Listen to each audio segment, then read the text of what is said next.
Hey, what's up guys, Sir Emanon here, and welcome to another feature match commentary on the channel today. So this is going to be round 4 of the 3v3 LCS that's happening this weekend, and it's going to be featuring some players with really funny usernames. So this player's name is Garcia Ramiro, but it's not actually Ramiro Garcia. This is Cam Neal. Ramiro is his teammate. But Cam Neal is going to be playing Megalith Drytron here, and the opponent is Allure of Darkness, aka Luke Coogan, who won the last LCS with Virtual World, also playing Virtual World this time around. So two very accomplished players, and I know that you guys voted for the Trapshadal versus Drytron matchup in the poll. Don't worry, I'll be getting to that actually in round 5 because we have some very good players playing that matchup as well. Some like well-named players. So I want to get like the really well-known players since it's pretty interesting just to see how well they perform, especially in the 3v3. But let's go ahead and get started without any further ado here. So it looks like Megalith Drytron winning the RPS here. The all-important rock, paper, scissors battle. Going to be choosing to go first. And the opening hand is going to be double Lancia, Fafnir, Nova, Auk. Weird hand, for sure. So it's playable, because there's Drytron Ritual. And Fafnir to grab Meteonis actually saves his hand, I think. So it's playable, it's just going to not be very safe around hand traps. But interesting to see the main deck Lancia. I think it's a meta call because so much VW is expected to happen, or to top, right? So I like this. And then for VW, it's going to be Chuche Desires ×2, Goods, and a Psychic Soldier that rides into battle against the security forces on Currents of Lightning using an autonomic amplifier called Psyframe. So yeah, our Psyframe driver counter is now up to 3 for this tournament in the opening hands. This hand's also a brick, by the way. Well, there's Foolish Goods to help unbrick it, but they need more Virtual World names. So gonna start off with a copy of Drytron Nova. That's going to summon a copy of Drytron Alpha out of deck. And then going to activate Fafnir. That's going to search out for Meteonis. And then going to go for Link Haribo. And then tribute away the Auk for the Alpha effect. Summon itself and then search for a copy of Benten. So this can turn into Anima to make Carrier. And then I wonder if Meteonis is going to summon back the Auk to try and cycle, or the Benten. I guess if you're resolving Dawn Knight, you could just tribute the Benten out of hand, which is decent. So we'll see what happens. He's kind of playing from a Benten behind, but it's definitely playable. Going to turn the Alpha into Anima, and then those two into Carrier. Carrier effect going to equip Dawn Knight to itself from the deck, and then going to activate Meteonis, tripping away the Union Carrier to bring back the Auk. And then Dawn Chilling 1, Auk Chilling 2, so that's going to draw Zeta, which is unfortunately not the greatest Drytron name here, but it's still a name. So going to pitch it off the Auk, of course, and then the Delta going to send away Gamma. Gamma effect, that's going to tribute the Benten out of hand, summon itself and the Alpha. And then Benten triggers here, that's going to grab Manju because we have not normal summoned yet. Could go for rank 4s, I do wonder if he is playing any. Meteonis to add itself back. And then going to go for Manju, normal summon. That's going to grab Search for Megalith Full. And then going to link into a copy Masquerena, so no rank 4 at this point in time. Going to Meteonis Drytron away the Alpha. That's going to summon out the Full from hand. And then Full effect to add back the Benten. And I guess Zeta tributing this doesn't matter. Doesn't really do anything besides add an extra body for Masquerena, which maybe could happen. Or I guess like there could have been a situation where he could have gone for a rank 4 and then like use a Zeta to go into Masquerena instead of the Manju. So this just tells me he's probably not playing rank 4s. Gonna end main and then pass. For turn the opponent, Luke is going to draw Lily, so that's not terrible, but not amazing. Oh yeah, the Lancia though, gonna be dropped immediately. So that actually shuts off Luke's entire hand, because he needs Desires or Goods to resolve in order to get anywhere. So this is now just a complete brick. Going to go to main phase 1 and set for pass. And a main phase going to use the Full effect. Going to tribute itself and Benten to summon out Bethor, and then Bethor going to pop the board. How many pops are there? Only 2 pops. That's less than I expected, but I mean, it's still pretty good here. And then Luke probably just going to have to concede to conceal information. Yeah, so, I mean, the set 4 is to bluff maybe like a trap deck, but I highly doubt that these players don't know what each other are playing just because they're both so well known and they're both very good. But we're going to now move into game 2 with Megalith Drytron taking the win in game 1 here. So Luke going to go first in game 2. If you guys are enjoying this commentary, definitely be sure to like the video and subscribe if you want to see more commentary similar to this style. Got more LCS commentaries all this weekend, so be sure to stay tuned for those. But the opening hand for VW is going to be Lulu, Gigi, Kowloon, Qinglong, Chuche. This hand is really good. this hand is stacked. And then the hand for Megalith Drytron is going to be Nibiru, Fafnir, Extra Foolish Burial, Alpha, and Ben 10. This is a very interesting choice, the Extra Foolish. I saw the Duelist Academy stream a couple of days ago where Asala was mentioning how they were contemplating like playing this card, or they were testing it a little bit. It has some niche applications going second. It also can sometimes help like break boards, but yeah, I think like prep is really, really good as well. Just because adding Meteonus back is nice. I mean, they both kind of lose to draw if you're like using them in a combo. Main phase 1, VW gonna start off. Yeah, so he has a hand trap, Nibiru, but it's not gonna be good enough. This hand definitely just beats Nibiru. So gonna go for Kowloon. That's gonna place Chuche face up. And then Lulu gonna target the Chuche, send Qinglong, summon itself, and then search for Lily. Technically, this should be summoned before the Lily gets searched, but not gonna make a difference here. Gonna Qinglong next, gets banished to grab a Lalo, and then going to send away the Chuche. Then Lily going to send Nian and Qinglong, so that targeted Chuche.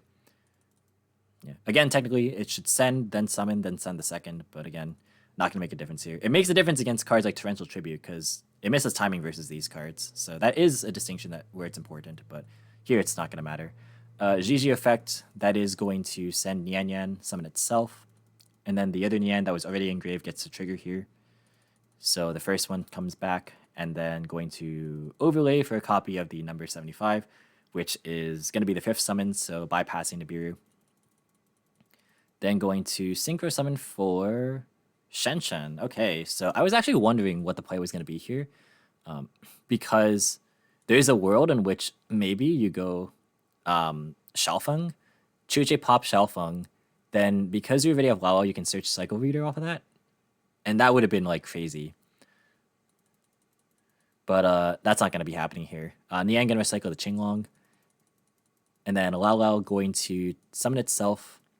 Yeah, the whole searching Cycle Reader was something I was like watching for. If you haven't seen my things to watch for this LCS, go ahead and watch that video. I talk about Cycle Reader quite a bit and how it's searchable in this deck by multiple means, actually. But yeah, Lalo going to send Qinglong, that's going to summon itself, and then summon back the Lily. And then Chuche going to lower the Lily, and then go for Croc. So he's doing this play, which, because if he did the Xiaofeng play, his Chuche wouldn't be live, but now he has Chuche live for 2 different turns, and that's very good. Going to draw the Lalo off the Croc, and that's quite strong as well. And then overlay for VFD. And then end of main phase, going to try Nibiru. Yeah, that's good because it just lets you draw one for free. Try maybe draw an out, maybe. Yeah, going to draw into Manju. And then draw into Chuche. So those draws don't matter. End phase, GG add back a Lulu. And that's going to be a pass. And for turn, the drop deck is going to be Petite Angel. VFD call light, and that is game for sure. Combo mirrors, guys. This is what happens. But that is kind of just what's to be expected. I didn't want to showcase this matchup necessarily right away, but I did want to show the Megalith stuff because it's pretty cool. But moving into game 3, looks like we're going to have Cam go first on Megalith Drytron. You'll probably see this matchup a lot more in Top Cut, to be honest. But the opening hand is going to be Alpha, Double Zeta, Ben 10 in full. This hand is also stacked. This is like the equivalent of the last turn VW hand. This is really good. It's not like the hand-picked 5 cards you would necessarily have, but like it's very good. And then VW's hand is going to be Desires, Chuche, Lalo, Gamma, and a Psychic Soldier that rides in the battle against the security forces on Currents of Lightning using an autonomic amplifier called Psyframe. To be fair, at least there's a Gamma with it, but that brings our driver counter up to 4. So gonna tribute Benton to activate Alpha. Alpha gonna summon itself. I can't believe that he drew this again. That's so sad. Alpha search Ben 10, and then Ben 10 effect gets the trigger. That's gonna grab Manju. And then going to tribute away the full, and then go for Zeta. Summon itself, and then grab Meteonus. And then from here, gonna normal summon the Manju. And then use that effect to grab Ultimateness. And then going to go for Carrier here. Carrier gonna target itself. That's gonna be met with Gamma.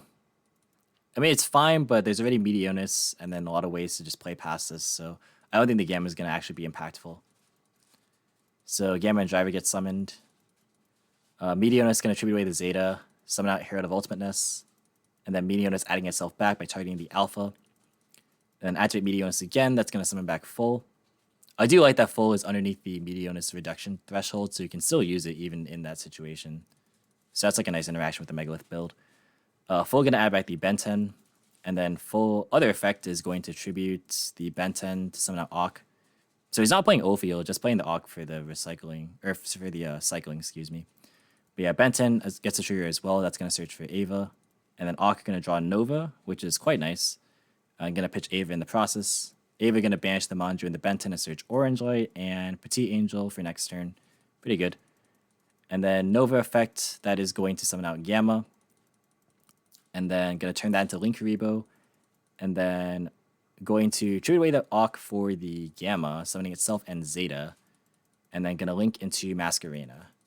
And then end phase is Cyclone to get banished. So he has Masquerena to interrupt, full for Bether to pop, probably 3 cards, and then Ultimateness for 2 to 3 negations. And with this hand from VW, it's unlikely he's going to win. For turn, he's going to draw another copy of Lao, so that is not going to help things. Yeah, he needs Desires to resolve to get more VWs to actually activate the Lao, but that's just not going to happen with Ultimateness. This is the end of the game for sure. Gonna activate Desires. Gotta try its game 3. Banishing 10. That's gonna be negated by Ultimateness. So he banished a fair amount of hand traps. So he had access to Cycle Readers game 2, which is interesting, but just didn't draw any of them game 3. Yeah, Gamma by itself is not gonna be enough to stop that good of a hand. Gonna set Chuche, and then end main, and then pass. Yeah, you definitely don't full pop it in case it's a bluff to Qinglong. I like that. So gonna draw Alpha for turn, free resources, and from here it's just a hop, skip, and a jump to the end of the game. Alpha going to tribute away the Benten, that's gonna search another Benten, summon itself. Benten gets to search for Lancia. This is just adding insult to injury at this point. It's already the end of the game. Gonna turn those 3 into Borosword, and then turn Herald of Ultimateness to attack position, and then enter the battle phase. And that is the end of the match. So Drytron going to be taking that 2-1 versus VW. I like that the Megaliths have been an adaptation to kind of help beat VW. Since VW has just been expected to win this event, given how much of an uptrend it's been getting. Lancia main deck as well is a nice way to kind of just try and mitigate the matchup, since it was becoming really bad with this deck, being able to just search Cycle Reader to stop you. So I do like that VW isn't going to be just the clear-cut sole contender of this tournament. Very, very nice stuff. But that's going to be it for round 4 and for this video. Thank you guys so much for watching. Hope you enjoy. If you did, be sure to leave a like as well as your thoughts or your feedback in the comments. Subscribe for more informative and competitive Yu-Gi-Oh content. If you want to, you can follow me on all social media platforms or support me via Patreon and TCG Player. All the links in the description as usual. And until next time, I'll catch you in the next video. See you guys.